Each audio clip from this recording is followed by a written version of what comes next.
Hello students, in today's video we will be seeing about the Indian Government Acts. In the last few videos we have been seeing the different constitutional development as an impact of British rule. We saw about the law implemented during the rule of East India Company, that is Regulating Act and Pitt's India Act.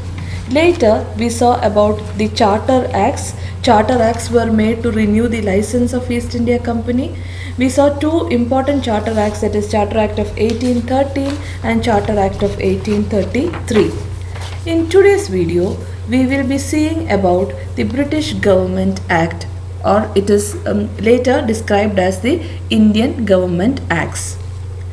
So let us see the situation in which these acts were implemented. The British Government Act 1858 to 1947.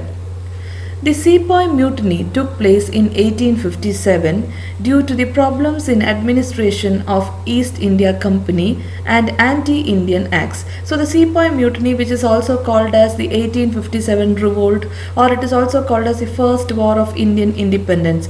This revolt or this mutiny took place due to the problems in the administration of East India Company and some anti-Indian acts. We have already we have been seeing the problems in the administration of East India Company, what all problems Indians were facing. Because of all these problems, this mutiny or the 1857 revolt took place. After this mutiny, the administration of India was directly handed over to the British Queen. So from the hands of East India Company, after this 1857 mutiny, the administration was directly given to the British Queen.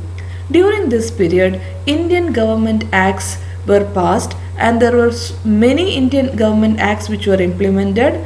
Indian Government Acts of 1858, 1861, 1892, 1909, 1919 and 1935. All these Indian Government Acts were implemented, and all these acts are historically very important. So each one by one we will see the reason why it is important. When we see each act, you will understand why these acts are historically important. First we will see Indian Government Act 1858. This act needs to be understood in the background of the unrest that took place in 1857. So already you know in 1857 a mutiny happened, or a revolt or a fight was happening. And this act was in the background of the revolt of 1857. The administration of India came under the direct rule of British government. You know that after the 1857 revolt or after the Sepoy Mutiny, Indian administration directly came into the hand of British government. And Queen Victoria of England announced that all-round development of India would be ensured. See, already people of India were very upset because of the problems in administration of East India Company. So Queen Victoria, she promised that all-round development of India would be ensured. So Sepoy Mutiny took place in 1857. After the mutiny, the administration of India was directly handed over to the British Queen, and after that many Indian Government Acts were passed. And the first Indian Government Act of 1858, it came in the background of the Sepoy Mutiny of 1857, and Queen Victoria announced that all-round development of India would be ensured. Now the following are the important features of this act. Now let us see what all are the features of this act. The first one, the license of East India Company was cancelled and India was brought under the direct administration of the Queen. So we have already seen that point. Under the Indian Government Act of 1858, the license of East India Company was cancelled and India was directly brought under the administration of the Queen. The post of Governor General was changed into Viceroy. So before you have seen how Governor General of Bengal became the Governor General of India. But after the passing or implementation of this act, the post of Governor General was changed into the post of Viceroy. And who was the first Viceroy of India? Lord Canning became the first Viceroy of India. The third feature was a new post called as Secretary of the State for India was created in British government. So already the Queen have promised that Indians or the development of India will be given importance. So a new post called as Secretary of State for India was created in the British government. This Secretary of State was a part of British cabinet and he was responsible for the administration of India. So that was the third feature of the Act. Now the fourth one, Council of India was created to assist the Secretary in administration. To help the Secretary of State in administration, the Council of India was also created and this council had 15 members.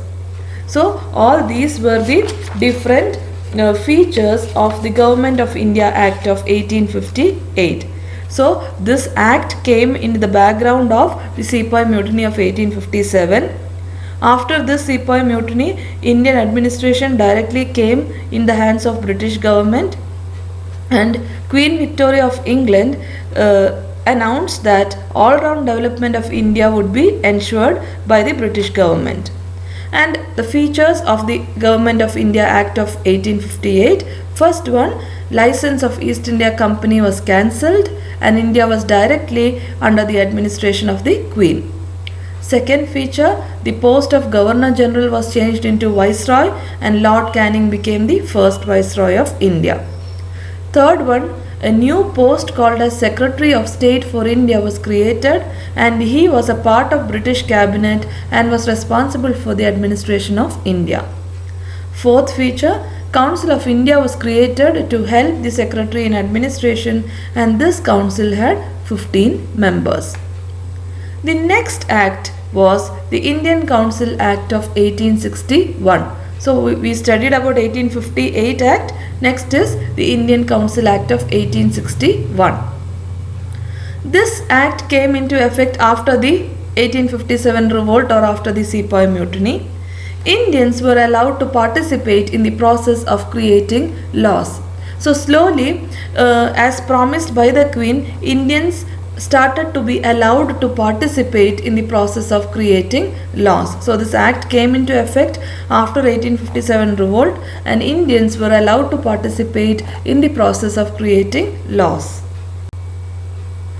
To understand the aspirations of Indians, representation was given to them. So they were allowed to participate in the making of laws and now they were also given representation.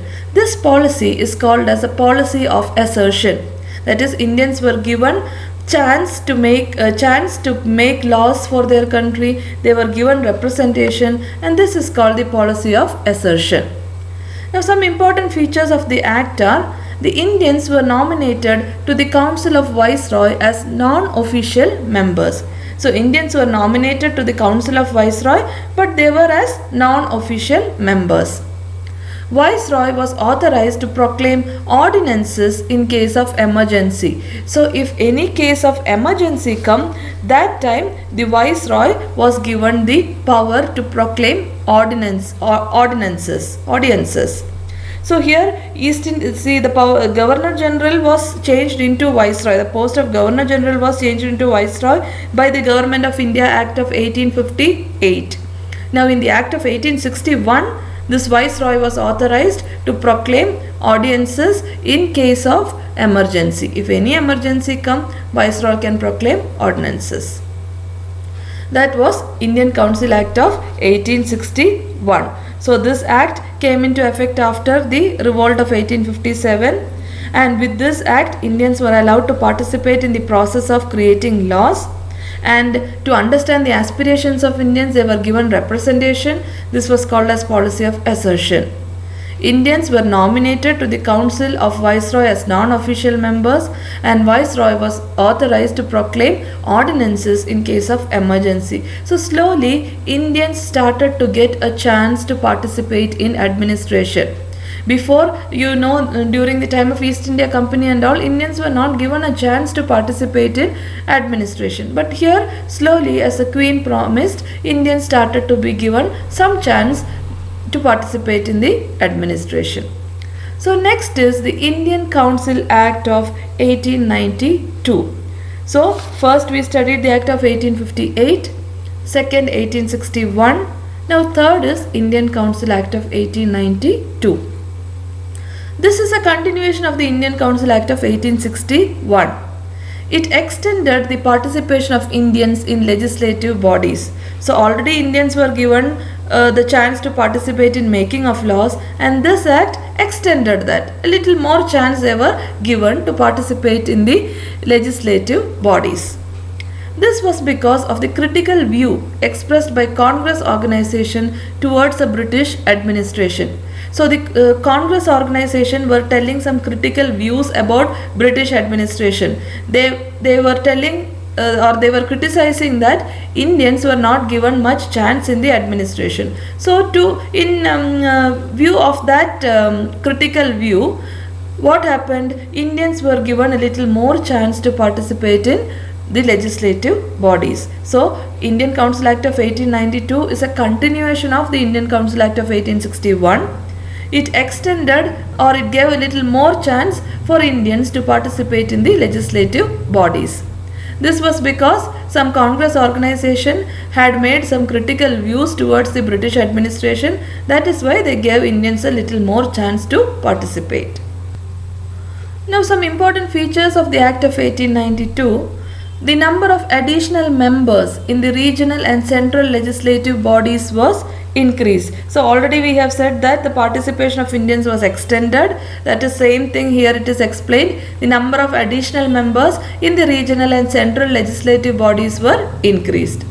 Second one, Legislative Council's authority was increased by allowing discussions on budget related issues. So before, Indians were allowed to participate in making of laws. Now here again they were allowed to participate in budget related issues. So Legislative Council's authority was increased by allowing discussions on budget related issues. Provision was made to question the government on public issues by serving a 6 days notice in advance. So if there is any question to the government, if any question is there to be asked to the government related to public issues, they can do it, but they have to give a notice in advance before 6 days. So provision was made to question the government on public issues by serving a 6 days notice in advance. So they can give a notice 6 days in advance, and then they can question the government related to public issues. So these were the important features of Indian Council Act of 1892. Number of additional members of regional and central legislative bodies was increased. Legislative Council's authority was increased by allowing discussions on budget related issues, and provisions was made to question the government on public issues by serving 6 days notice in advance. So in today's video we have seen what happened after the control of India directly went into the hand of British Queen. We saw about Indian Government Act of 1858, 1861 and 1892. We have few more Indian Council Acts to learn that I will be explaining in the coming videos. By that time, please make sure that all these other acts are thorough. If you have liked the video and feel that it is helpful, please do share it with your friends and ask them to subscribe. I hope to see you soon in the next video. Thank you for watching.